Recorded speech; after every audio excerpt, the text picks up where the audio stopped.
ఆత్మబంధువులకి నమస్తే సార్. ఒకరోజు నాలుక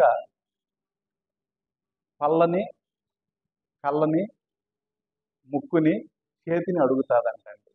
మీరందరూ కష్టపడి అమృతం లాంటి పదార్థాన్ని నా నోట్లో పెడతారు.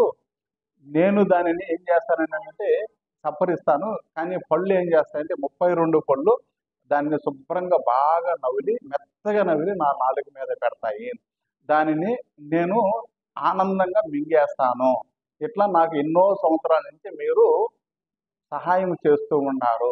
అదేవిధంగా కళ్ళు కూడా దానిని చూస్తాయి, ఇది బాగుందా లేదనేసి.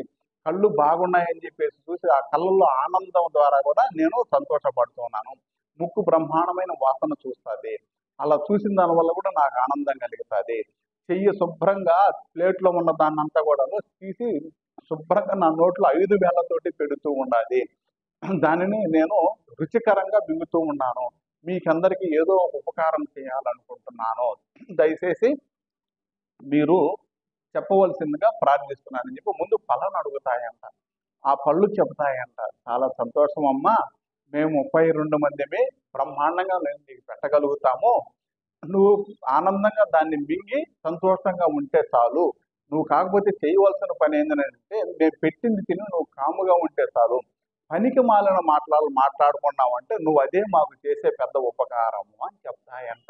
ఏంది అలా అంటున్నారు అడుగుతాయంట. చెప్తాయంట, నువ్వు పనికి మాలిన మాటలు మాట్లాడిన దానివల్ల వాళ్ళు ఏమంటున్నారంటే జనాలు నీ నాలుక కోస్తామని చాలా మంది అనరండి. ఫస్ట్ ఏమంటారు, నీ 32 పళ్ళు రాలగొడతామని అంటున్నారు. సో అలా తిట్టించుకోవడం అనేది మాకు నచ్చడం లేదు. అందుకని నువ్వు నీ నాలుకని అదుపులో పెట్టుకొని ఏమి మాట్లాడాలో అది మాట్లాడగలిగితే అదే మీరు మాకు చేసేటువంటి పుణ్యఫలము అని చెప్తాయంట. ఇంకా మిగతా చేతులు సాయ, ముక్కు సాయ, కళ్ళ సాయ అది నేను అడగలేదండి. ఎందుకంటే అవి అడిగిన ఇదే కదా చెప్తాయి అనేసి నాలుగు చెప్తాదంట. ఇప్పటి నుంచి నేను అదుపులో పెట్టుకొని ఏది మాట్లాడినా అదే మాట్లాడతాను తల్లి, నాకు మీరు జ్ఞానబోధ చేసినందుకు కృతజ్ఞతలు అని చెప్తాదంట. చాలా మందిని గమనిస్తూ ఉంటాం, ఏదంటే అది పనికి మాలిన మాటలన్నీ మాట్లాడుతూ ఉంటారు. అవసరమైన మాటలు కాకుండా పనికి మాలినోటియే వింటారు, పనికి మాలినోటియే చూస్తారు. సో అలా కాకుండా మీకు ఏది అవసరమో అది చూడగలిగితే దాన్ని హంస లక్షణము అంటారండి.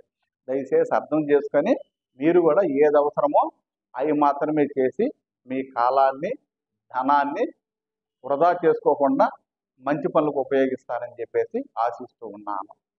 Thank you.